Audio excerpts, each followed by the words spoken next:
Jack Methodist Church, what I want to tell you all what you've done, because sitting in the pews, you might hear about Zoe, and you may or may not be aware of the tremendous impact you have had.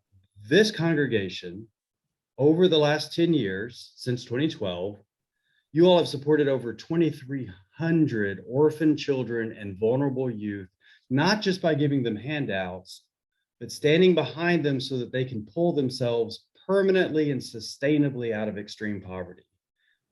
What the young people will say to you if you're able to visit them or speak with them virtually is that you gave them a way that their lives were saved, and the full power of that goes beyond these 2,300 young people to all the lives that they're impacting and their children's lives in the future, and the generational change that you've started by being able to trust that they have God-given skills and God-given abilities, and all they lacked was opportunity.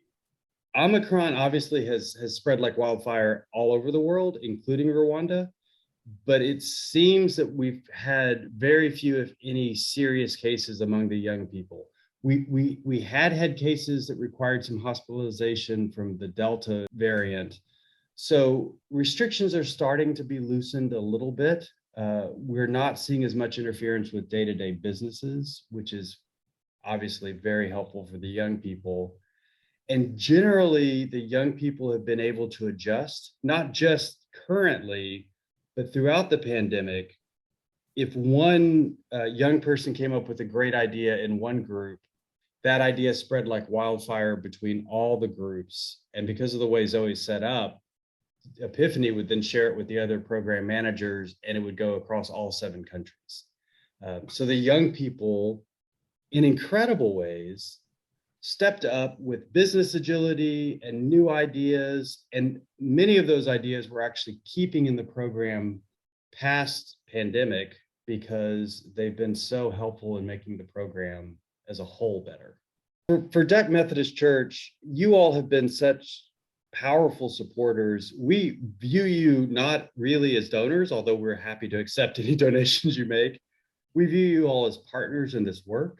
And toward that end, one of the things that we're really striving to do is to share this model with others, whether they support Zoe, which is always great, or if they know of other organizations that could benefit from having more effective empowerment models.